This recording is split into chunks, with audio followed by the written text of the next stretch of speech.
የአማልክት አምላክ እግዚአብሔር ተናገረ፣ ምድርንም ጠራት ይላል። አምላክ አማልክት ዳዊት ነው ያለው። አንተ ሌባ ስታይ ከሌባው ጋር ትሮጣለህ። ይሄንን አድርገህ መልሱ። ምን አሉ? ከሌባው ጋር ምንድነው ሌባ? መኒሪ ከሰራቂ ትሮውጽ ምስሌሁ።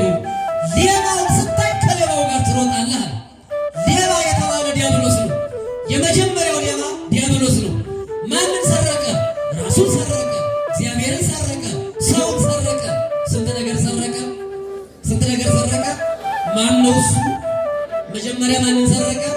ራሱ። ማንን ሰረቀ? ቀጥሎ ማንን ሰረቀ? እግዚአብሔር። ቀጥሎ ማንን ሰረቀ? ሰውን ሰረቀ። አስተውሉ። ሰው አንዳንዴ መጀመሪያ እገሌ ሌባ ነው ሲባል የእናንተን ስልክ ሲሰርቅ የእናንተን ነገር ሲያነሳ መጀመሪያ ማንን እንደሚሰርቅ ታውቃላችሁ? ራሱን ነው የሚሰርቅ። እግዚአብሔር መያዝ ወድቆ አይወድቅ። ምንም ልብሳችሁ ቢቆሽሽ አንደበታችሁ ቢጎለድፍ እግዚአብሔርን ብቻ ያዙት፣ ነገሮች ሁሉ ውስጥ ያከናውኑላችሁ። ጴጥሮስ ይሄ ጠንቋይ ምን አሳያቸዋል? እንዲህ አደረገ። ሌላስ? እንዲሁም አጋንንትን ተጭኖ በአጋንንት ወደ ላይ ሊያርግ ሁሉ አሰባለና ወደ ላይ አጋንንት ተሸክመውት ኑ ውሰዱኝ አላያችሁ? ወደ ላይ ይዘውታል። ኧረ ተው ጴጥሮስ አሉ አንዳንድ ጎበዞች። ኧረ ይዘውቱን ጨርሶ አስካለው ሲያርግ ካዩትማ ሄደው እውነተኛው ብረሱ ሊከተሉ ነው። ጴጥሮስ ምን እንዳለ ታውቃላችሁ? ተው በደንብ አወዳደቁ እንዲያምን በደንብ ከፍ ይበላል። ይህንን ሁሉ አድርገህ ዝም አልሁህ በሉ እስኪ ሁላችሁ። ሴት ወንዶች በመጀመሪያ ይህን ሁሉ አድርገህ። በጣም ብዙ ወንድ ነው ያለው፣ ድምፃችሁ ግን ሶስት ነው የሚመስለው። ይህን ሁሉ አድርገህ ዝም አልሁህ። ይህን ሁሉ አድርገሽ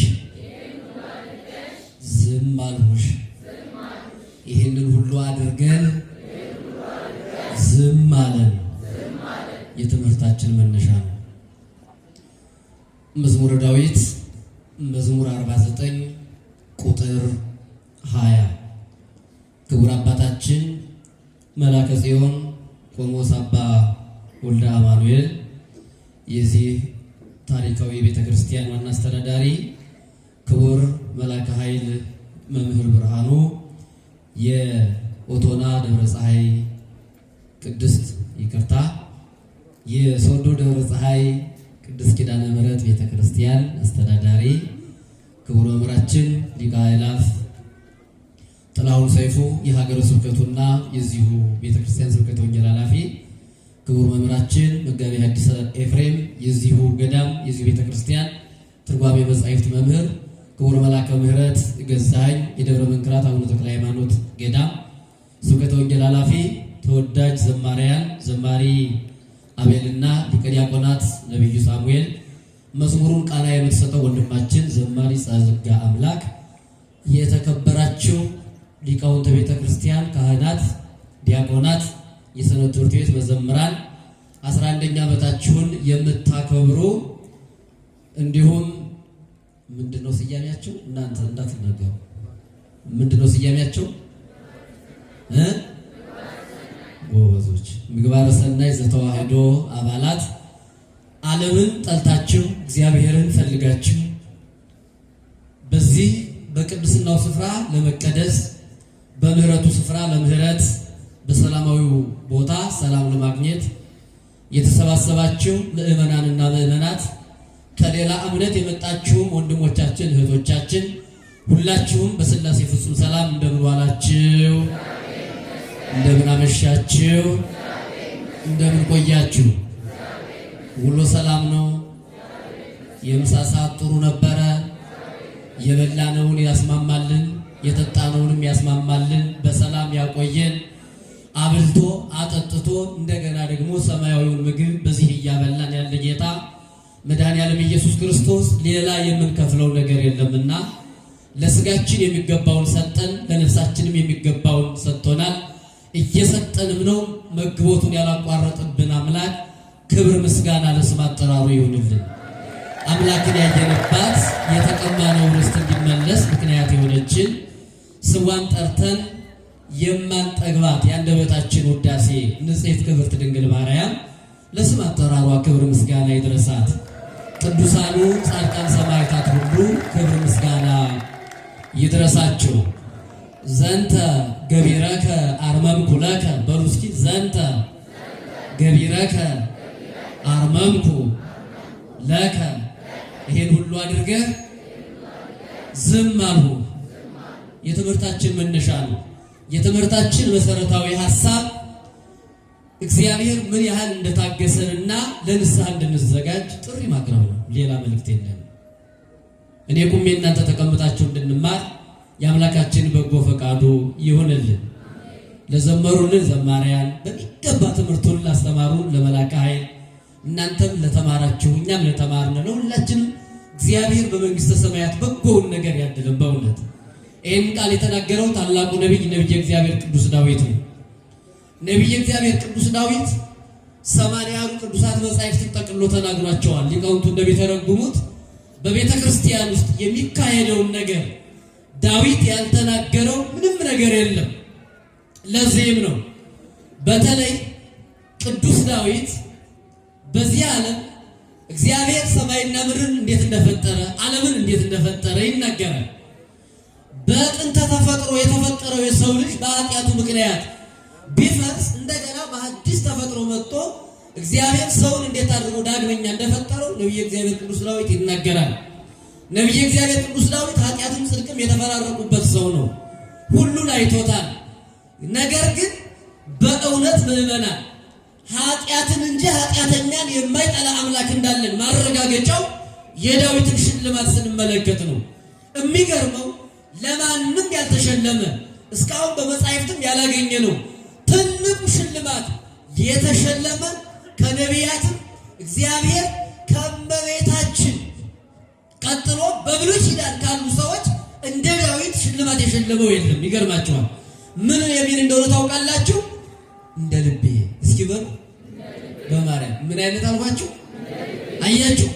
አሁን አንዳንድ ሰዎች የድሮ እናቶች ለሙሽሮቻቸው በተለይ ለልጃቸው ሚስት ስም ሲያወጡ የልቤ ይሉ ነበር። ወዲያው መቼም አዲስ ሙሽራ ስትታይ ትህትናዋም ጥሩ ነው፣ ሁሉ ነገሯ ጥሩ ነው። እንደው ማየም ላድር እንደው ሳህን ስታነሳ አማቷ የለም ምን እያለው ብላ ትሽቆጠቆጣለች። በኋላ ነው ነገር የምታመጣው ስትቆይ እና ምን ትላለች? ስታወጣ ስም የልቤ ትላታለች። ማን ትላታለች? የሚገርማችሁ ልጇን ያችን የልጇን ሚስጥታ የምታዘዝም ልጇን ነው። እሷ እንድታርፍላት ትፈልጋለች። ለምን? አዲስ ፍቅር ነው። እግዚአብሔር ለዳዊት የሰጠው በየቀኑ የሚታደስ አይደለም፣ ዘላለማዊ የሆነ ፍቅር። አንተ እንደ ልቤ ነህ። የልቤ ነህ ማለት ምን እንደሆነ ታውቃላችሁ? እንደ ልቤ ማለት የእግዚአብሔርን ሐሳብ እግዚአብሔር ለሰው ልጆች ሊገልጠው ያሰበውን ሐሳብ በሙሉ የሚናገር ማለት ነው። ነቢይ እግዚአብሔር ቅዱስ ዳዊት ያልተናገረው ምንም የለም። ስለ እመቤታችን ብትሉ ዳዊት ያልተናገረው ምን አለ? ስለ መንግስተ ሰማያት ብትሉ ዳዊት ያልተናገረው ምን አለ? ስለ መላእክት ብትሉ ዳዊት ያልተናገረው ምን አለ? ስለ ቅዱሳን ብንል ዳዊት ያልተናገረው ምን አለ? ስለ ቤተ ክርስቲያን ብንል ዳዊት ያልተናገረው ምን አለ? ስለ ካህናት ብንል ዳዊት ያልተናገረው ምን አለ? ደግሞም ስለ ወንጌል ብትሉ ዳዊት ያልተናገረው ምን አለ? ዳዊት ላይ አድሮ እግዚአብሔር ያልተናገረው በዳዊት በኩል ያላስተላለፈው መልእክት ምንም የለም። ለዚህ ነው አባቶቻችን ጸሎት ስትጸልዩ ቢያንስ ሲሆን ሌሎቹን ጨምሩ፣ ያ ባይሆን አቡነ ዘበሰማያት ዳዊት ውዳሴ ማርያም አታስታውሉ ሳትጸልዩ አትውጡ የሚሉ ከዚህ የተነሳ ዳዊት የሚጸልይ ውዳሴ ማርያም የሚደግም ይልቁንም እነዚህ ሁለቱን ደግሞ ካልቻለ አቡነ ዘበሰማያት ሳይል ሰው እንዳይውል አባቶቻችን ስርዓት የሰሩ የሚያስተምሩ ከዚህ የተነሳ ነው። ነቢየ እግዚአብሔር ቅዱስ ዳዊት መዝሙር 49 ቁጥር 1 ጀምረን ስንመለከት የመጀመሪያው የእናንተ ብቻ አይደለም፣ ትምህርቱ ካህናትንም ምዕመናንንም የሚመለከት ትምህርት በ49ኛ መዝሙሩ ቁጥር 1 ጀምሮ ተናግሯል። ሲጀምር እንዲህ ይላል፣ አምላከ አማልክት እግዚአብሔር ነበበ ወፀዋአ ለምድር። የአማልክት አምላክ እግዚአብሔር ተናገረ ምድርንም ጠራት ይላል።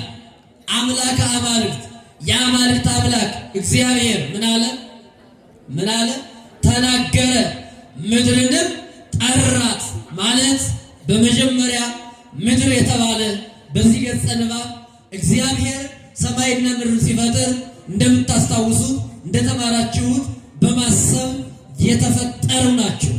ነገር ግን እግዚአብሔር ምድርን ጠራት ማለት ምድር ተብሎ የተጠራው የሰው ልጅ ነው። ለምን ቢባል የእግዚአብሔር ድምፅ የተሰማ ለብርሃንና ለሰው ልጅ ነው።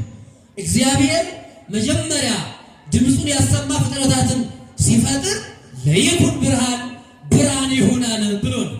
ከዛ ቀጥሎ ግን የፍጥረት ማካተቻ የፍጥረት ማደማደሚያ የሆነውን የሰው ልጅ ሲፈጥር ንግበር ሰብአ በአርአያነ ወበአምሳሊነ ሰውን ባሪያችንና በምሳሌያችን እንፍጠር አለ ብሎም አልቀረ ከምድር የሰው ልጅ ፈጠረ።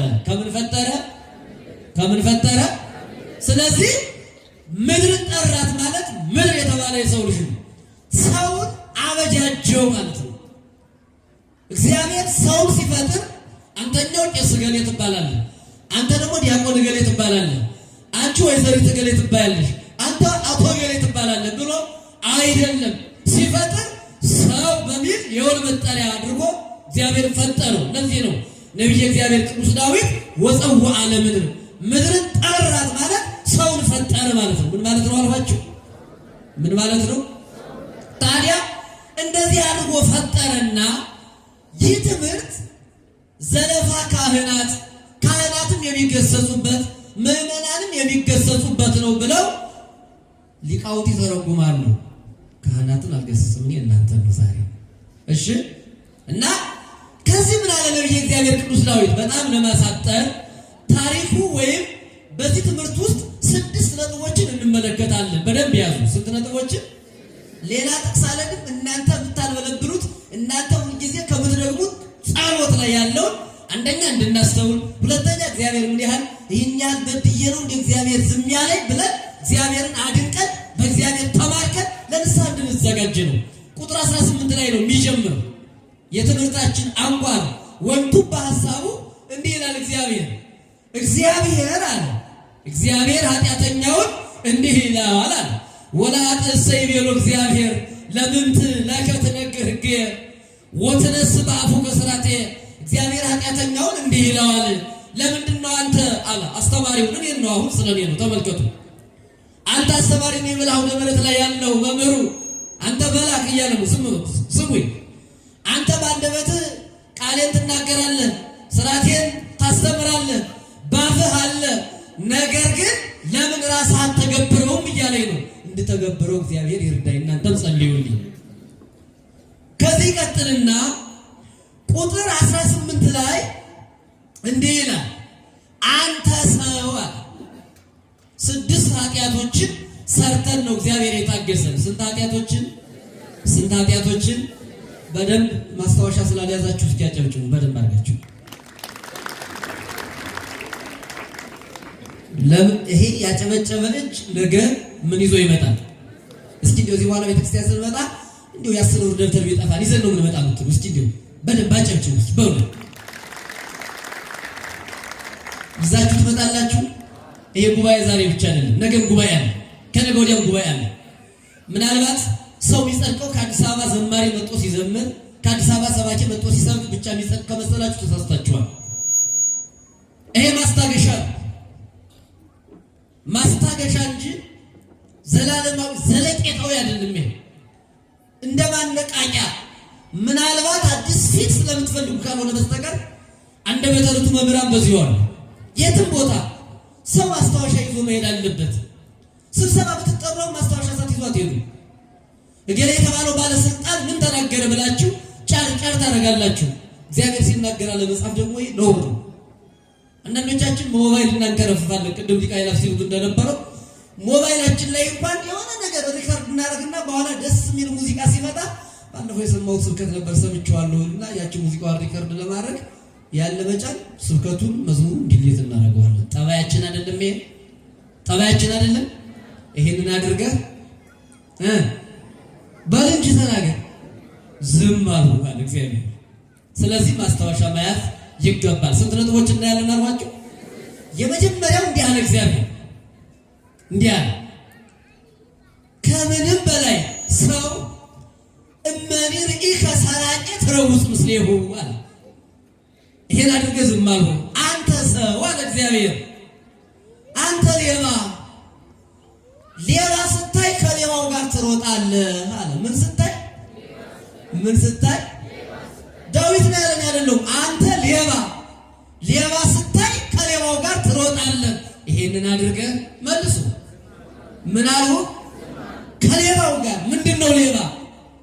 እመኒ ርኢከ ሰራቄ ትረውፅ ምስሌሁ፣ ሌባውን ስታይ ከሌባው ጋር ትሮጣለህ። ሌባ የተባለ ዲያብሎስ ነው። የመጀመሪያው ሌባ ዲያብሎስ ነው። ማንን ሰረቀ? ራሱን ሰረቀ፣ እግዚአብሔርን ሰረቀ፣ ሰውን ሰረቀ።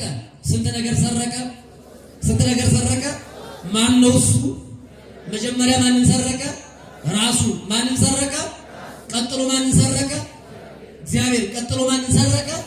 ሰውን ሰረቀ። አስተውሉ።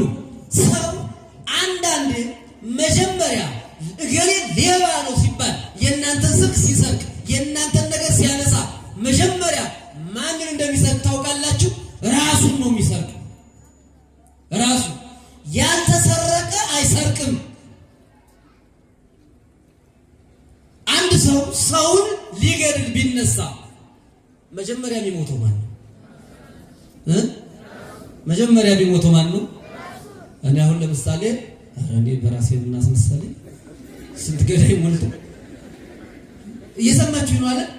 እገሌ የተባለ ሰው ባለፈው እገሌን ገደለ፣ እገሌ ነው ያለው። አሁን መጀመሪያ የሞተ ማን ነው? ገዳይ ነው የሚሞተው። ያልሞተ አይገልም፣ ያልተሰረቀ አይሰርቅም። እመኑ። የሚገሉ ሰዎች ቀድመው ሙተው ነው የሚገሉ። የሚያጸድቁ ሰዎች ቀድመው ጸድቀው ነው የሚያጸድቁ። የሚያስተምሩ ሰዎች ቀድመው ተምረው አይደል የሚያስተምሩ አይደለ? ስለዚህ የሚገሉ ምን ብለው ነው የሚገሉ? ሙተው። የሚሰርቁ ሰዎች ምን ብለው ነው የሚሰርቁ? ተሰርቀው ነው የሚሰርቁ። እና የመጀመሪያው ሌባ ዲያብሎስ ነው። ማንን ሰረቀ? ራሱ። ሌባ ማለት ራሱን ከእግዚአብሔር መለየት ማለት ነው። ከዛ ቀጥሎ ደግሞ ራሱ እኔ ፈጣሪ ነኝ ሲል፣ ከዛ ደግሞ ማንን? ለቅዱሳን መላእክት እኔ ፈጣሪ ነኝ እግዚአብሔር እኔ ነኝ አለ። እግዚአብሔርን ሰረቀው። ሁለተኛ በዚህ ምክንያት የወረደው እንጦርጦስ ከክብር የወረደው ዲያብሎስ እንደገና ደግሞ ማንን ሰረቀ አልኳችሁ? ዲያብሎስ ደግሞ ተሽሎክልኮ በእባብ ስጋ ገባና ከገነት ማንን ሰርቆ አወጣው? ማንን? አዳምን ሰርቆ ደግሞ አወጣው። ሰው ደግሞ ሰረቀ። እመኒ ርኢከ ሰራቄ ትረውፅ ምስሌሁ፣ ሌባን ስታይ ከሌባ ጋር ትሮጣለህ ማለት እሱ እኮ ነው። ከዲያብሎስ ጋር የሰይጣን ስራ አስፈጻሚ ሆኖ የሚሰራ ስንት ትውልድ አለ መሰላችሁ? ከሌባው ጋር። በሌላ አነጋገር ሌባ ስናይ ከሌባ ጋር አብረን ምናብር፣ ከሌባ ነጋዴ ጋር አብረን ስንቶቻችን ሀገር ያጭበረበርን፣ እግዚአብሔርን ያጭበረበርን፣ ቤተሰባችንን የሰረቅን፣ ትዳራችንን የሰረቅን፣ ልጆቻችንን የሰረቅን፣ ሀገር የሰረቅን፣ ቤተክርስቲያንን የሰረቅን፣ ብዙ ነገር የሰረቅን። ይሄንን አድርገን ምን አለን? ምን አለን? ዝም አልሁ። አንደኛው ኃጢአት እግዚአብሔር የታገሰ ስንሰርቅ ዝም አለን። ለምን ካላችሁ የሰረቀ እጅ ነገ የመጸውት ይሆናል አለ። የሰረቀ እጅ የሰውን ነገር ያየ አይን ነገ የተባረከ ነገር ሊያይ ይችላል ብሎ እግዚአብሔር እድሜ ለንስሐ ሰጥቶ ዝም አለ።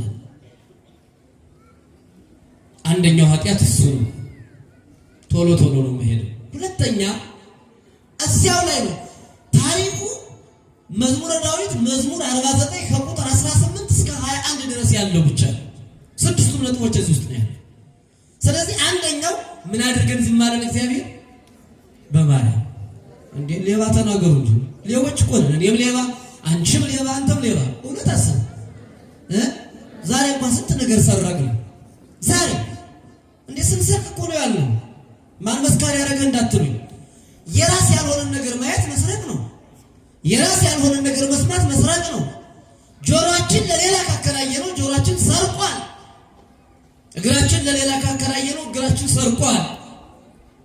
እና ከሌባ ጋር ስትሮጥ ሌባ ስታይ ከሌባ ጋር ሮጥ፣ ሰርቀህ ግን ዝም አልኩህ አለ እግዚአብሔር። ምን ሰረቅ ነው? ምንድነው እግዚአብሔርን የሰረቅ ነው? ብዙ ጊዜ ስርቆ ስንል አስራት አልከፈልንም፣ አስራት አላወጣንም፣ ሰርቃችሁኛል ይላል እግዚአብሔር። ይህን ጥቅስ ሁሉ ጊዜ እንሰማዋለን አይደል? አካላችን ስንቴ እንደሰረቅ ነው ለእግዚአብሔር። እኔ ማድርበት ነኝ ያለውን ሰርቀን ለሌላ ያከራየን፣ ለሶስተኛው ወገን አሳልፈን የሰጠን፣ የተባረከውን እጃችን፣ የተባረከውን እግራችን፣ የተባረከውን ዓይናችን፣ የተባረከውን ጆሮአችንን፣ የተባረከውን አፍንጫችንን፣ የተባረከውን አንደበታችንን ለሌላ ሰርቀን ያከራየን። ይሄንን አድርገን ዝም አለን። የእግዚአብሔር ቸርነት ዝም ብሎ የታገሰን ጌታ ሌላ ምን እንከፍለዋለን? ይችን ሰዓት ለንስሐ ነው የሰጠህንና ክብር ምስጋና ለስም አጠራራ ይሁንልን። ዝም ያለን ጌታ ከስርቆት ተመልሰን ሰውነታችንን አንጽተን አንተን እንድንቀበል በጎ ፈቃድ ይሁንልን። ሁለተኛው ወረሰይ ከመክፈልተ ከምስለ ዘማውያን፣ ሰረቅህና ከዛ እንደገና ባገኘው ገንዘብ አለ እድል ፈንታህን ከዘማውያን ጋር አደረግህ። ከማን ጋር ተናገሩ እንጂ ቶሎ ከማን ጋር አደረግህ? ይሄንን አድርገህ አያችሁ የእግዚአብሔር ዝምታ። እድል ፈንታህን ከማን ጋር? ከዘማውያን ጋር አድርጋ። ብዙ ጊዜ ዘማውያን ስንል ትዝ ቢለን ሴት ከወንድ የሚደረግ ነው አይደለም ይመስልን? እሱማ ንባብ ነው። እድል ፈንታህን ከዘማውያን ጋር አደረግ ማለት ዘማውያን፣ ዘማ የተባለች ዓለም ናት። ዓለም ዘማ ናት። ለምን? ዘማዊ ማለት በነገራችን ላይ በተናገሩት አለመጽናት፣ አለመርጋት ማለት ነው። ዘማዊነት፣ የአፍ ዘማዊነት፣ የዓይን ዘማዊነት፣ የጆሮ ዘማዊነት፣ የእግር ዘማዊነት፣ አምስቱ ሕዋሳት በሙሉ ዘማነትን ይፈጽማሉ። አለመጽናት ማለት ነው። ይሄንን አድርገህ ምን አልሆነ? ዝም አልሆነ። ገንዘብ ሲገኝ አንዳንዴ ገንዘባችንን ሌላ ነው ብለዋል። ገንዘብ ያገኙ ሰዎች በምን እናጥፋው ብለው ሂሳብ ይሰራሉ። በገንዘብ እግዚአብሔርን መግዛት የሚችሉ ይመስላቸው፣ በገንዘብ የፈለግነውን ማድረግ የምንችል የሚመስላቸው፣ በዘመናችን እድል ፈንታቸው በገንዘባቸው ሰርቀው ባገኙት ገንዘብ የሲሞን መሰሪን ስራ የሚሰሩ ሰዎች እንዳሉ ታውቃላችሁ፣ ታስታውሳላችሁ። በሐዋርያት ሥራ ምዕራፍ 8 ቁጥር 9 ላይ የተመዘገበው አንድ ሲሞን የተባለ ጠንቋይ ነበር ይላል። ማን የተባለ ምዕመናን? እና እሱ ሁሉም ነገር በገንዘብ የሚሰራ ነው የሚመስል፣ ህዝቡን አስክዶ ከእግዚአብሔር ለይቶ የኖረ ሰው ነው። በኋላ ግን ፊልጶስ የተባለው ጀግና መምህር አስተምሮ ህዝቡን አሳመነ። ሲያሳምን ጴጥሮስ ሐዋርያት ከጴጥሮስ ሰብስቧቸው እነሆ ፊልጶስ ወንድማችን ብዙ ምዕመናንን አስተምሮ ወደ እግዚአብሔር ወደ ቤተ ክርስቲያን ጨምረዋል ሲል ዮሐንስና ጴጥሮስ ተመርጠው ሄዱና ፊልጶስ ያስተማራቸውን ምዕመናን አስተምሩ ተብሎ ተላኩ። በኋላ ጴጥሮስ ሄደና ህዝቡን በሙሉ አጥምቆ ሀብተ መንፈስ ቅዱስን ሲያድለው አየ። ማነው እሱ አልኳችሁ? ሲሞን የተባለ እና እንዲህ አይነት ነገርም አለ። እስካሁን በጥንቆላ ኑሬ ይህን ጥንቆላ ልተዋልና ጥንቆላውን ክፍ አድርጎ ትቶ አብሮ ተጠመቀ። ቀጠለና በኋላ እነ ቅዱስ ጴጥሮስ ገንዘብ የላቸውም፣ ገንዘባቸው እግዚአብሔር ነው። ሌላ ናፍቆት የላቸውም፣ ዓለምን ትተው የተከተሉ ናቸው። ከክርስቶስ ጋር በመሆናቸው የተሰጣቸው ሀብት ምድራዊ ባለስልጣናት ሊሰጧቸው የማይችሉ ረቂቅ መንፈስ ቅዱስ ተሰጧቸዋል። በዚያ ስልጣን ብዙ ስራ ሲያደርጉ እንዲሁ ይህን ያህል ዘመን አለ ቆጨው። አንዳንዴ ትናንትና ባለስልጣን እያሉ ሰዎች አጀብ ሲበዛላቸው፣ በኋላ እስከ ስልጣን ሲወርዱ ደግሞ አጀቡ ሲቀንስ እንደምንም ተሽሎክልኮ ወይ በሀብት ወይ በሆነ ነገር የቀደመ ክብራቸው መመለስ ይፈልጋሉ። እና ሲሞን መሰሪ እንዴ ከሰው ተራቁጭ ሰው አጅ ወይ ጓዝ የነበሩ ጀግና አሁን እነ ጴጥሮስ መጥተው ጉድ ሰሩ፣ እኔንም ደግሞ ለነሱ እጅ ሰጥቼ እንዴት ይሆናል አለና ቀረብ ብሎ ጴጥሮስ አለ። የሰማችሁ ነው እንደው እኔ ያው እንደምታውቀው ተጠምቄያለሁ፣ ግን እንደው የምታረገው ነገር ልቤን ነካኝ። እንደው እቺ ነገር በምን መንገድ ትገኛለች ብሎ ማጫረት ጀመረ ይላችሁ እና እንደው እባክህን ብዙ ገንዘብ አለኝ አለ። ምን አለኝ? ብዙ ገንዘብ አለኝ እና ይሄንን አንተ እጅህን ስትጭንበት ህዝቡ መንፈስ ቅዱስ ይሞላበታል፣ የመንፈስ ቅዱስ ማደሪያ ይሆናል። እኔ እስካሁን ድረስ ብዙ አጋንንትን ነው ሳሳድርበት የኖሩ አጋንንትን ትቻለሁ። ሆኖም ግን እንደው እንዳንተ እጅህን ስጭንበት መንፈስ ቅዱስ ሰው ሁሉ እንዲያርፍበት እባክህን ይህንን ስልጣን ብዙ ገንዘብ ልስጥህና ስጠኝ አለ። መንፈስ ቅዱስ በምን ይገዛል? በምን ይገዛል? መንፈስ ቅዱስ ይገዛል አይገዛም? ንገሩ። መንፈስ ቅዱስ ይገዛል? እግዚአብሔር ይገዛል? ይገዛል? ይገዛል። ይገዛል። አንድ ሊቅ ምን ይላል መሰላችሁ? የእግዚአብሔር በዘመኑ ወንጀለኛን ፖሊስ እንደሚያስገድደው እግዚአብሔር ደግሞ ይገደዳል አለ። ማን ይገደዳል? ማን ይገደዳል? ማን ያስገድደዋል ካለ እግዚአብሔርን የሚያስገድደው ፍቅርና ንጽህና ነው። ማንና ማን? ፍቅርና ንጽህና ማንን ያስገድደዋል? እግዚአብሔርን። አሁን እኮ እግዚአብሔር ተገዶ ናንጂ ተብሎ ይመጣ ጌታ ሆኖ አይደለም። ምን ማለት መስላችሁ? ንጹህ ስትሆኑ እግዚአብሔር ያድርባችኋል። ፍቅር ሲኖር እግዚአብሔር ያድርብናል። ወደዚህ ዓለም ያመጣው አንዱ ምንድነው? ምክንያቱ ፍቅር አይደል? አይደል? ፍቅር የእግዚአብሔር አስገዳጁ ነው። ንጽህና የእግዚአብሔር አስገዳጁ ነው። እንደውም ለዚህ እኮ ነው ሊቃውንቱ ቅዳሴ ሲቀድሱ ጠዋትን መላእክት ሲያሳምሩት ነበረ። በቅዳሴ ማርያም ላይ እኮ ታላቁ ሊቅ አባ ሕርያቆስ ምንድነው ያለ? እግዚአብሔር ከሰማይ ሆኖ ወደ ተመለከታል፣ ወደ ምድር፣ ወደ ምስራቅ፣ ወደ ምዕራብ፣ ወደ ሰሜን፣ ወደ ደቡብ አሻተተ፣ መረመረ፣ ፈለገ አለና ነገር ግን አለ እንዳንቺ ያለ በንጽህና ያጌጠ ያሸበረቀ የአዳም ልጅ ሆነሽ የአዳምን ኃጢአት ያልሰራሽ እንዳንቺ ንጻ ባህሪ ያላደፈብሽ ንጻ ኃጢአት ያልነካሽ እንዳንቺ ያለ አላገኝም። ባያገኝ ከሶስቱ አካል አንዱ አካል እግዚአብሔር አብ እግዚአብሔር ወልድን ወደዚህ ውረድ ተወለድ ብሎ ሰደደው። ምንሽን አይባል? ንጽህናሽን። ምንሽን አይባል? ንጽህና ያስገድደዋል ያለ ከዚህ የተነሳ ነው ሊቁ። እና ገንዘብ አለ። በገንዘብ እንደው ጠቅላላ አርዬ በሰጣችሁና ይህንን ሀብት ብትሰጡኛል እና ቅዱስ ጴጥሮስ ያለውን ታውቃላችሁ። አሁን ይሄንን ያለበት አንዳንዴ ህዝቡ ጠንቋዩን ሲያዩ ከጠንቋዩ ጋር ግልብጥ ነው ይሄዳል። እንዴ ለምንድን ነው ይሄንን የመሰለ ሀብት በገንዘብ መግዛት የፈለግ? ምን ካሁን በፊት ምን ታምራት አሳይታል? ይሄ ሲሞን የተባለው መሰሪ ጥንቆላው ኃይለኛ ጠንቋይ ነው። ቀላል ይባላል። እንደውም እኮ በተርጉማን የሐዋርያትን ሥራ የተረጎሙ ሊቃውንት ምን ይላሉ መሰላችሁ? ከዕለታት አንድ ቀን ህዝቡ ጠቅላላ ወደ እነ ጴጥሮስ ሲሄድ ብቻውን ቀረና ሲደነግጥ በመታት አጋንንቱን በሙሉ ሰብስቦ ምን አለ?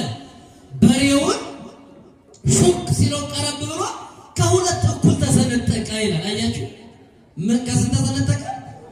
አጋንንት ይብላችሁ ይሰነጥቃሉ። በነገራችን ላይ አጋንንት በስጋ ላይ ስልጣን አላቸው። ከዚያ ህዝቡ ምን አለ? ልክ እንደዚህ ዘመን ጅል ነበረ ህዝቡ ማለት ነው።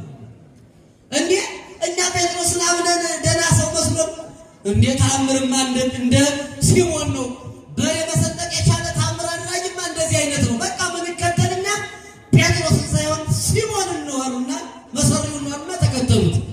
አያችሁ? እዛ እንደገና እነ ጴጥሮስ ደግሞ ተነገራቸው። አረ ጴጥሮስ ተባለ። አረ ያሳመናችሁት ህዝብ ሌላ ወደላ ጠንቋይ መጥቶ አስኮብሎ ወሰደው አለ።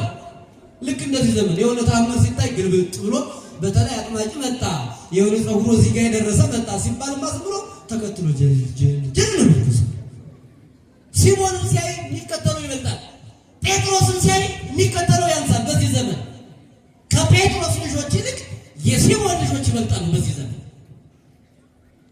አያይዘን መናገር ስላለብን አጥማቂ ሆኖ መጣ የሆነ ተአምር የሚያደርግ መጣ እንደዚህ መጣ ከተባለ ወዳጅ እገሌ አጥማቂ ነው የሚባል በቤተ ክርስቲያን ትምህርት የለም።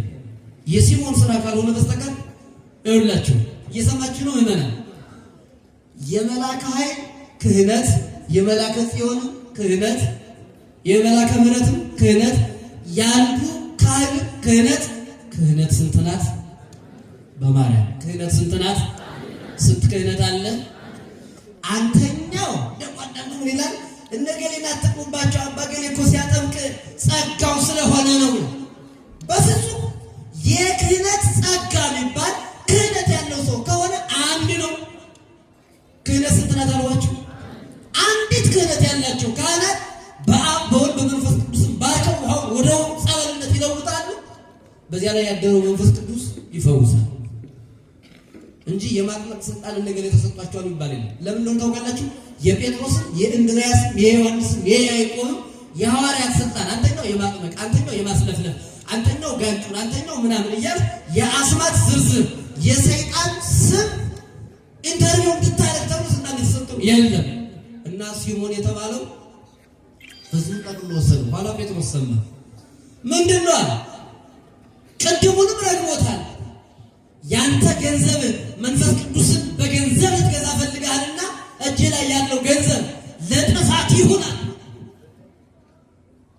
አንተም ትጠፋለህ፣ ገንዘብህም ይጠፋል። ለምን? እግዚአብሔርን አታለሃልና። ማንን አታለሃልና? እግዚአብሔርን አታለሃል። እግዚአብሔርን መንፈሱን በገንዘብ ልትገዛ ሞክረሃል፣ አስበሃል። ወርቅከ ወብሩርከ ይኩንከ ለከ ለሕርትምና፣ ለአንተ ለጥፋት ይሆናል።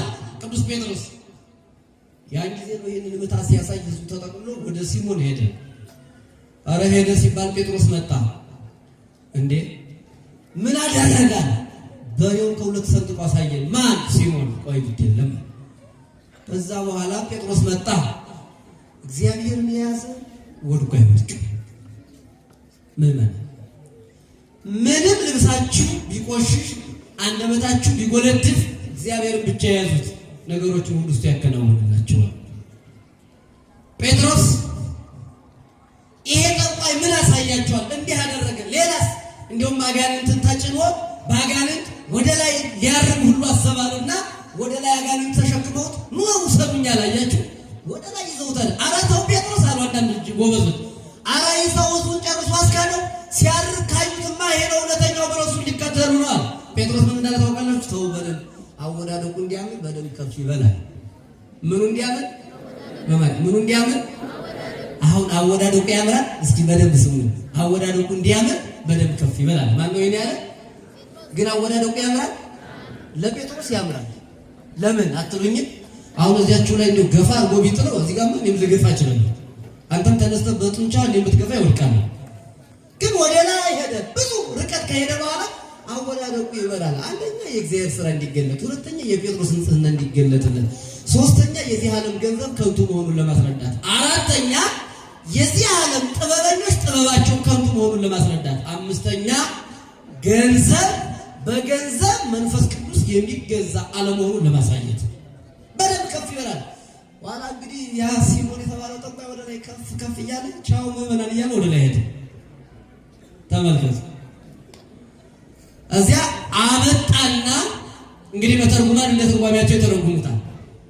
ቅዱስ ጴጥሮስ የመጀመሪያውን ታምር ያ ጠንቋዩ እፍ ብሎ የሰነጠቀውን በሬ ጴጥሮስ በስመ አብ ወወልድ ወመንፈስ ቅዱስ አሐዱ አምላክ ተንሥእ በስሙ ለእግዚእ ኢየሱስ ክርስቶስ በሬው በኢየሱስ ክርስቶስ አስነሳና ሄድና ያንን ጠንቋይ እየወጋ አምጣው። ያረደው በሬ በቀንዱ እያሽለከለከ እያመጣ መጣ። ተመልከቱ። እዚያ በኋላ ነው እንግዲህ አጋንንት ተንጨኝ ነው እዚህ ጴጥሮስ የሚባል ሰው ጋርማ መኖራችን ማለት ነው። ወደ ላይ ላድርግ ሲል ወደ ላይ ሲሄድ ደግሞ ጴጥሮስ ልክ በስመ አብ ወወልድ ወመንፈስ ቅዱስ አሐዱ አምላክ ሲል ከላይ ሆኖ ቶ ቶሎ ብሎ እንደ ወራጅ አውሮፕላን መጣ ነው ወደ መሬት። ማነው እሱ? የእግዚአብሔር ክብሩ ተገለጠ። የጴጥሮስ ንጽሕና ተገለጠ። በገንዘብ ባገኘነው ገንዘብ ከዘማውያን ጋር ማለት ከጠንቋዮች ጋር ከክፉ ሰዎች ጋር መንፈስ ቅዱስን ለማታለል እግዚአብሔርን ለማታለል የምንፈልግ ሰዎች ይህንን ሁሉ ስናደርግ እግዚአብሔር ዝም ይላል። ሲሞን ጥሩ አጋጣሚ አግኝቶ ነበረ። ተጠምቆ እግዚአብሔርን አወቅ ብሎ በእነ ጴጥሮስ ትምህርት አምኖ በኋላ ግን ገንዘብ ተብትቦ ያዘውና የለም ከዚህ ሁሉ ነገር እንደነ ጴጥሮስ አጓጓ እየተባሉ ለመኖር በገንዘቤ መንፈስ ቅዱስ ለግዛ ብሎ አሰበ። እግዚአብሔር ስለዚህ ግን ዝም ብሎ ታግሶት ነበር። ስንት ኃጢአት ሰርተን እግዚአብሔር ዝም አለ መሰላችሁ? እድል ፈንታህን ከዘማውያን ጋር አድርገህ ዝም አሉ።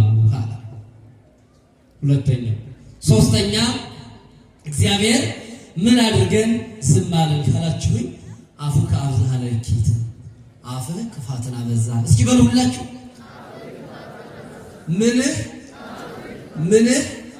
ምንን አበዛ? አሁን ትርጉም ያስፈልገዋል ምእመናን። አሁን የአፍን ክፋት እንደው ከኔ የበለጠ እናንተ አትተረጉሙት። በተግባር መጽሐፍ መጥቀስ ያስፈልጋል። በዚህ ዘመን አንዱ ተነስቶ እንዲሁ አንደበታችን የኔና የናንተ አንደበት ነብይ እግዚአብሔር ቅዱስ ዳዊት በሌላው ገጸ ንባቡ ላይ አቤቱ እግዚአብሔር ሆይ አለ ለአንደበቴ ክፉ ተናግሬ ሰውን እንዳላስቀይም በአንደበቴ እግዚአብሔርን ክጄ እግዚአብሔርን እንዳላስቀይም ጠባቂ መልአክን ሹምልኛል። ምን አይነት መልአክን ሹምልኝ? በእውነት ትልቅ ጥበቃ እኮ የሚያስፈልግ በዚህ ዘመን ለትልቅ ቤቶች ግቢ ሳይሆን ለአፋችን ነው ጥበቃ መቆም የነበረበት። አዎ ሀብታሞች ቤታቸውን ጥበቃ ይቀጥራሉ። ትልቁ ጥበቃማ ለአፋችን ነበር። መሳሪያ ደቅኖ የሚጠብቅ መሾም የነበረብን እኮ ለአፋችን ነው። በእውነት በዚህ ዘመን የምንናገረውን አናውቅ፣ ክፋት ብቻ። አንዳንዴ ምን እንደሚገርም ታውቃላችሁ ምእመናን? ክፉውን ምናወራ በጎ ግን መቻልቁብን ነው።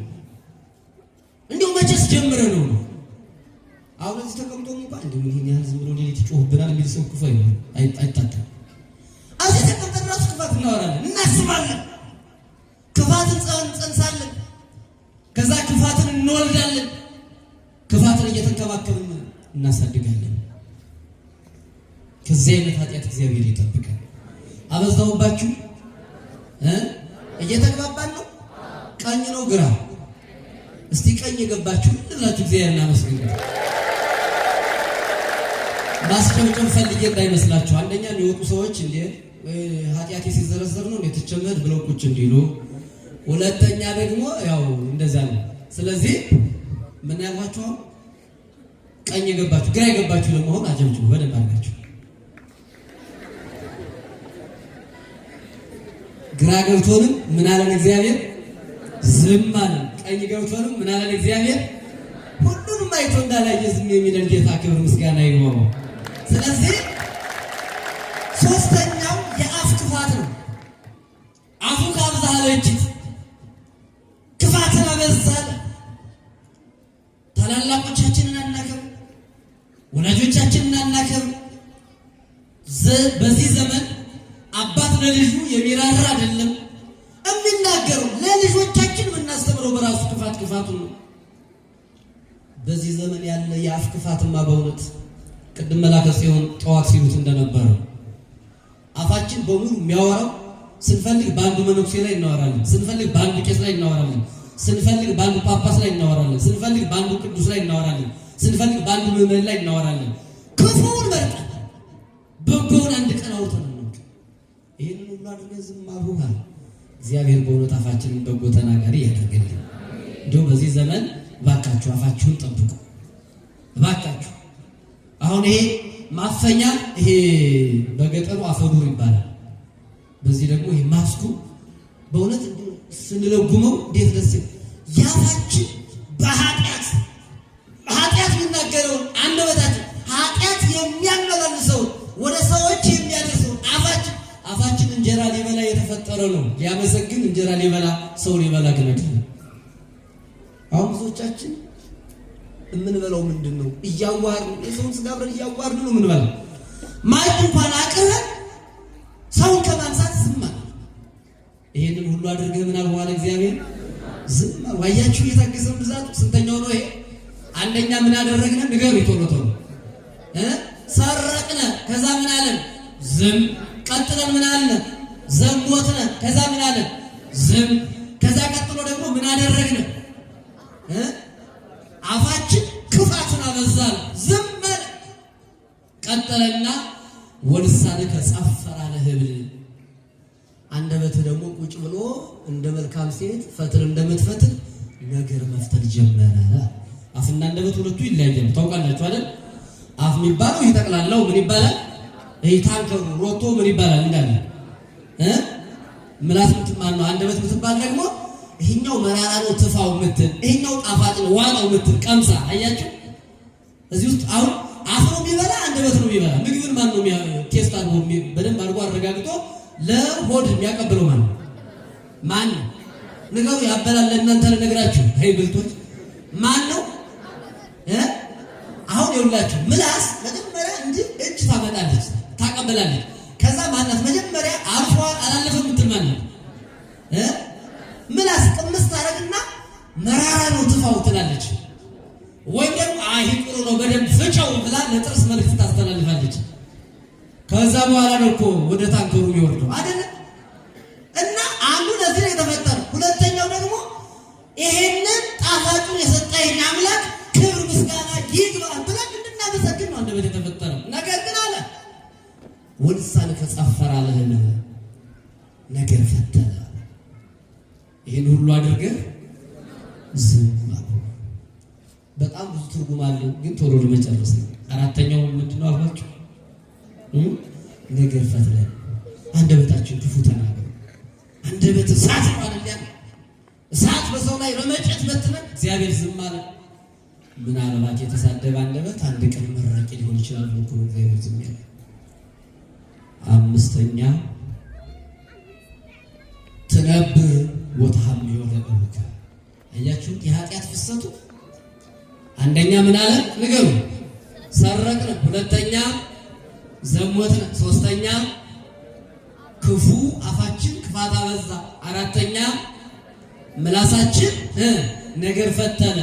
አምስተኛ ትነብር ወተሐምዮ ለእቡከ፣ ቁጭ ብለህ ወንድምህን አማኸው። አያችሁ አሁን የማንን ስራ ገለጠው? የአንደበትን ስራ ገለጠው ማለት ነው።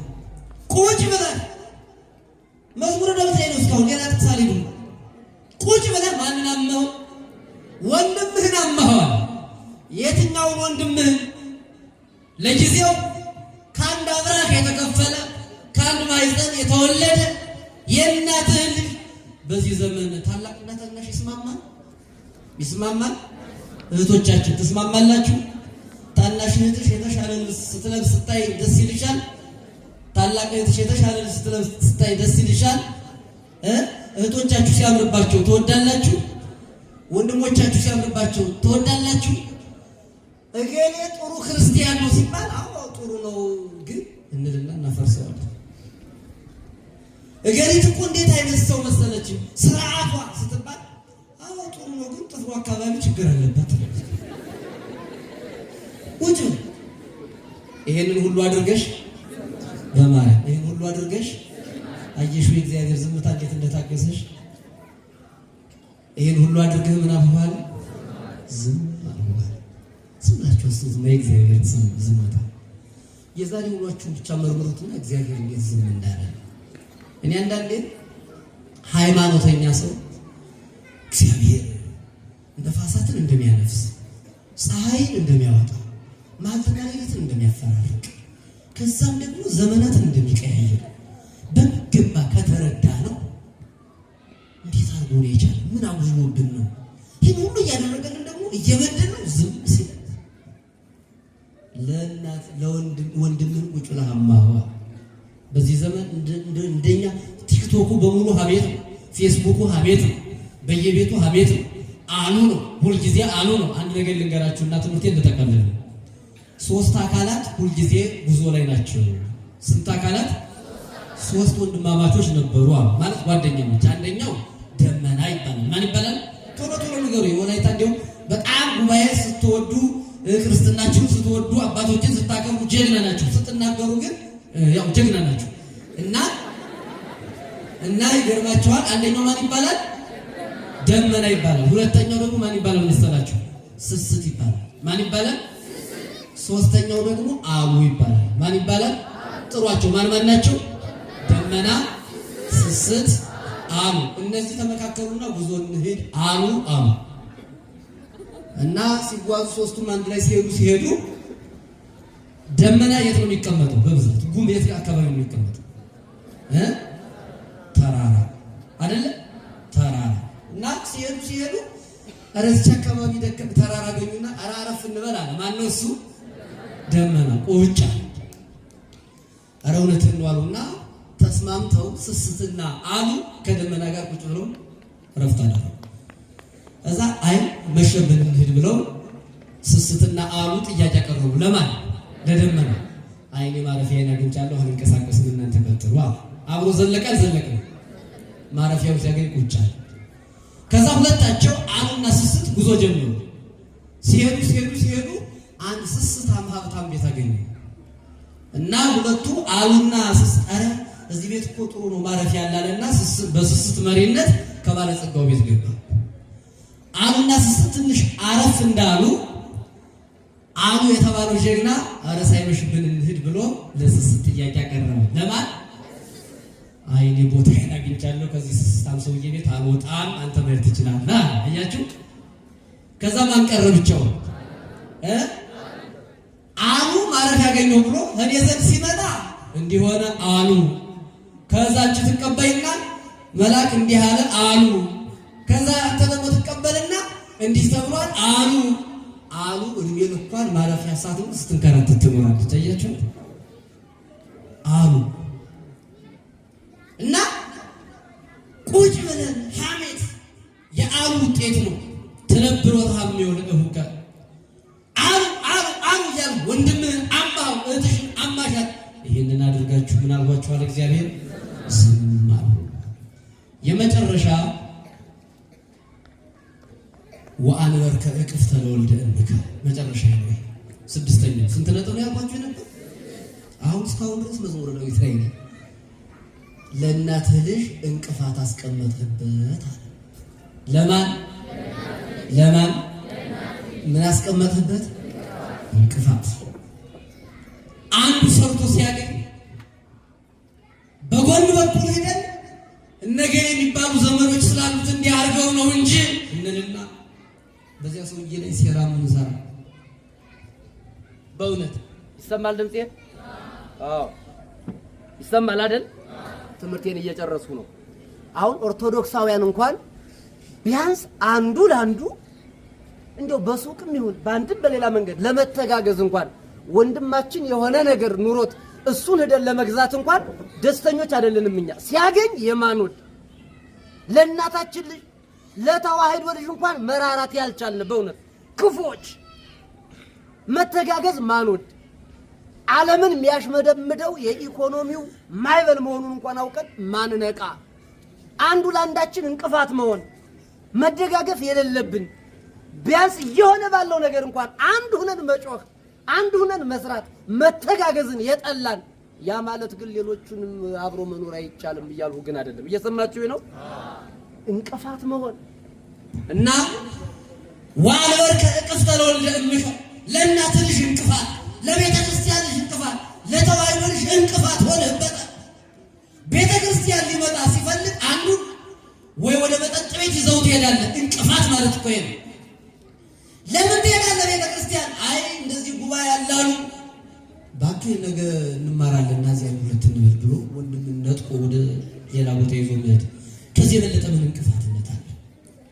ለእናት ልጅ ማለት ለጊዜው በአንድ ማህፀን የተገኙ ነገር ግን እናት የተባለች ተዋህዶ ለተዋህዶ ልጅ እንቅፋት መሆን እግዚአብሔርን ማምለክ እንዳይችል ለድንግል መንበርከክ እንዳይችል መንግስተ ሰማያትን ናፍቆ ንስሐ ገብቶ ስጋውን ደሙን ተቀብሎ እንዲኖር ፈቃዱ ሆኖ ነገር ግን እንቅፋት ሆነን መንገድ ላይ ያስቀረናቸው አንዳንዶቻችን ትናንትና ሲቅሙ የነበሩ ሰዎች ለምን አንተ ጫታ ትናንት ስትቀማ ይቻለው ብለን ነገር ጠልዘን መንገድ ላይ ያስቀረናቸው እንቅፋቶች ትናንት ሌላ ቦታ የነበሩ ሰዎች ወደዚህ ሊመጡ ሲሉ ሰው ትመስላለህ ደግሞ ወደዚህ መጣ ስትቆ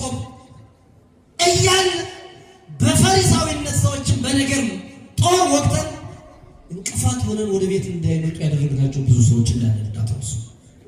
ይሄንን ሁሉ አድርገን ዝም አልሁ አለ እግዚአብሔር። ስንት በደሎችን በድለነዋል? ንገሩኝና ይበቃኛል። አንደኛ እኔ አልናገርም። አንደኛ ሰረቅ ነው። ከዛ ምን አለን? ዝም። ሁለተኛ ዘሞት ነው። ከዛ ምን አለን? ዝም። ሶስተኛ አፋችን ክፋት አበዛ። ከዛ ምን አለን? ዝም። አራተኛ አንደበታችን ነገር ምን አለ? ፈተለ። ከዛ ምን አለን? ዝም። አምስተኛ እንዴ ተናገሩ እንጂ እንደው ሴት ያመውማ እኮ ለምቶ አይጠፋም ይባላል። ምን አላችሁ? ቁጭ ብለን እህቴን ወይ ማንን አማሻት? ይሄን አድርገሽ ቁጭ ብለን ማንን አማን? ወንድማችን አማን። ይሄንን አድርገን ዝም አለ። ስድስተኛ ለእናታችን ልጆች ምን ያደረግን? ይሄንን ሁሉ አድርገን ሲጠቀልለው ምን አለ መሰላችሁ? ነብይ እግዚአብሔር ቅዱስ ነው ዘንተ ገቢረ ካርመን ኮለከ አደመተከሉ ኃጢአት ሐዘከሙ እኩል ከማከ አንተ አለ እግዚአብሔር በእውነት እስካሁን ይሄንን ያህል ስታገሰ ኃጢአት ጨውጨው አለችህን አለ። ምን አለችህ? ምን አለችህ? ልምጣብህ አለ እግዚአብሔር። ይምጣብን ወይስ ይምጣልኝ? ልምጣብህን ኃጢአት በእውነት ጨውጨው ስትል ማልሰማ መሰለ? ያደረገውን ሁሉ ስለማላውቅ መሰለ ዝም ያልሁ አለ። ልቁማል እዛ ለፍከሩ እኩን ቅድመ ገጽከ በእውነት ፊትህ ላይ ልቁምብህና ልገስጽህ ልቅሰፍህ እያለ ነው እግዚአብሔር። እንዳይቀስፈን በእውነት ቸርነቱን ይላክልን። ስለዚህ የተወደዳችሁ ኦርቶዶክሳውያን ወጣቶች፣ አዛውንቶች እግዚአብሔር በብዙ ዝም ብሎናል። ምድሪቱ በብዙ ዝም ብሏታል። ባለስልጣናት በብዙ እግዚአብሔር ዝም ብሏቸዋል። ባለሀብቶች እግዚአብሔር በብዙ ዝም ብሏቸዋል። ሃይማኖት የለሾች እግዚአብሔር በብዙ ዝም ብሏቸዋል። ሃይማኖት አለን ብላችሁ ብታጭበረብሩ እግዚአብሔር በብዙ ዝም ብሏቸዋል። ሃይማኖት አለን ብለን በዚህ ምንም መላለስም በብዙ ዝም ብሎናል። ምን እያለን ነው ካላችሁ ከትናንት ዛሬ ይመለሳሉ ብሎ የንስሐ ዕድሜ እየሰጠን ነው። ማጠቃለያ ጥቅሴ የማቴዎስ ወንጌል ምዕራፍ 7 ቁጥር 25 ላይ ያለውን ጠቅሼ ላብቃ። እነዚህን ኃጢአቶች ሰርተን እግዚአብሔር ዝም ብሎናል። ለምን? ንስሐ እንድንገባ። ታዲያ ምን አለ ጌታ መጨረሻ ላይ? ኩሉኬ ዘይሰምዕ ዘንተ ቃሌ ወይገብሮ ይመስል ብእሴ ጠቢበ ዘሐነጸ ቤቶ ዲበኮ።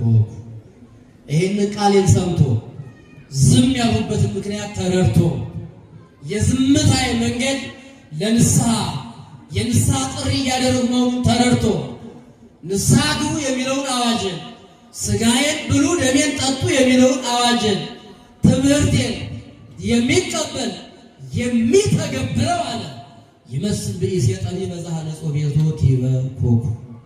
ቤቱን በዓለት ላይ የሰራ ጥበበኛ ሰውን ይመስላል። ይህንን ዝምታዬን ወደ በጎ ነገር ተጠቅሞ ለንስሐ ያልተዘጋጀ ሰው ግን አለ ኩሉኬ ዘይሰምዕ ዘንተ ቃሌ ወይገብሮ ይመስል ብእሴ አብደ ዘሐነጸ ቤቶ ዲበ ሆጻ። ይህን ሁሉ ትምህርቴን ሰምቶ ይህን ሁሉ ዝማሬ ዘምሮ ለንስሐ ያልተዘጋጀ ከሆነ እሱ ቤቱን ባሸዋ ላይ የሰራ ምን አይነት ሰው ይመስላል አለ? ሰነፍ ሰው። የሰነፍ ሰው ጠባይ ክረምት ከመምጣቱ በፊት በደንብ መስራት ሲገባው በሚገርም ሁኔታ ክረምት ሲመጣ ነው ትዝ የሚለው። በጋውን ሲዞር ይኖርና ክረምት መጥቶ ዝናቡ ጠብ ሲያደርግ ከሚስቱ ጋር ጠብ ይጀምራል። ከላይ ይወጣና ደንጋ ቀብኝ ይላል። በቆርቆሮ ላይ ጣል ያደርጋል፣ ያፈሳል። አሁን አንተ ባለህ እያለች እሷን በነገር ትሸነቁጠዋለች። የማን ቤት ነው ይሄ? የማን ቤት ነው? በዚያ ላይ ደግሞ ድንጋይ ብትጭሩበት መሰረቱ አሸዋ ስለሆነ ሶስት አይነት ነገሮች ሲመጡበት በሙሉ ባዶ ይሆናል። ዝናብ ይዘንባል፣ ያፈሳል። ጎርፍ ይሸረሽረዋል፣ ከታች ይቦረቦራል። ነፋስ ይገፋዋል፣ ይወድቃል። ከሶስቱም ነገሮች ማምለጥ አይችልም። ምን አይነት ሰው ሲሆን ሰነፍ ሰው። ጥበበኛ ሰው ሲሆን ደግሞ አለ ዝናብ ቢዘንም የክፉ ሰዎች ዛቻ፣ የባለስልጣናቱ ዛቻ ቢመጣ የፈለገ እንደ ዝናብ የሚቆጥረው ሰው ቢመጣ ወይ ብጭጭ። ለምን? መሰረቱ አለት ላይ ነው። አለቱ ደግሞ ማን ነው? አለ ቅዱስ ጳውሎስ ይነገራል፣ ኢየሱስ ክርስቶስ ነው። ያ ማለት ደግሞ ክርስቶስ ነበር። በሱ ላይ እምነት ያለው ምን አይነት እምነት? ንስሐ ብገባ ስጋውን ደግሞ ብቀበል እግዚአብሔር መሐሪ ነው ብሎ የሚያምን ልብ ያለው እሱ ዝናብ ቢመጣ ምንም ቢል እግዚአብሔር ይቀበለኛል ብሎ ማመን። ነፋሳት ቢነፍሷል ሰውነቱ ነፋስ ቢባል እኮ አያችሁ፣ ነፋሳት ነፈሷል ሰውነቱ ኃጢአት ስራ ቢሉት፣ እነዚህ ቅድም የዘረዘርናቸው ስድስቱ ኃጢአቶች የሚሰሩ በእኛው ሰውነት ነው። መስረቅም በሉት፣ መዘሞትም በሉት፣ ማማትም በሉት፣ ሁሉም የሚሰሩ በእኛ ህዋሳት ነው። ሰውነቱ ነፋሳት ይባላሉ። እነዚህ ሰው ህዋሳቱ እንደ ነፋስ ነው ቢያወዛውዙት የለም እግዚአብሔር እነዚህ ህዋሳት የሰጠ የጽድቅ መስሪያ እንጂ ኃጢአት አይደለም ብሎ አምኖ ጸንቶ የሚኖር ሰው እሱ ጥበበኛ ሰው ቤቱን ማለት ላይ ይሰራ ይመስላል። ስለዚህ የእግዚአብሔር ዝምታ ለንስሐ ነውና ዝምታውን በበጎ ነገር ተጠቅመንበት ንስሐ ገብተን ስጋውን ደግሞ ተቀበለን የማታልፈው መንግስት ድረስ ያመጣች መልካም ፈቃድ ይሁንልን። ይህንን ሁሉ አድርገህ በሉ እስኪ በደንጮ ክብራችሁ ኦርቶዶክሳውያን አሁን እጃችሁን እፈልጋለሁ ወደ ላይ ከፍ አድርጉት ሁላችሁ። እኔ እጃችሁን ሳይው ደስ ስለሚለኝ ነው በእውነት ከፍ አድርጋችሁ በደንብ። አሁን አያችሁ ይሄ እጅ የተሰራው ለምንድን ነው? ለሁለት ነገር ነው። ለስንት ነገር? ሁለት መንፈሳዊ ስራ እንዲሰራ ነው ይሄ እጅ የተሰጠ። አንደኛ ምጽዋት እንድንመጸውትበት ነው። ምን እንድንልበት? ከፍ አድርጉት በደንብ። መብራቱ ወደ ላይ ፈምታረው ወደዛ ነበር አሁን መሆን የነበረበት በደንብ። ምን እንዲሰራበት ነው አልኳችሁ? አውቄ ነው። ቢመሽም ችግር የለም ደግሞ እግዚአብሔር ቤት ቢመሽብንስ ምን ችግር አለው? እንቀጥል ትምህርት እንዲሁ እንቀጥል ምትራጨጩበት በዚህ እጃችሁ በሉ እንደገና ከፍ አድርጉ። አሁን ይሄ ለማስጨብጨብ ፈልያለሁ። እኔ ጨብጨባ ብዙ መወድ ሰው አይደለም። እግዚአብሔር የሚያውቀው ከፍ አድርጉ። አይ በጊዜ መሄድ በጎ ነው የምትሉ ደግሞ አጨብጭቡበት በዚህ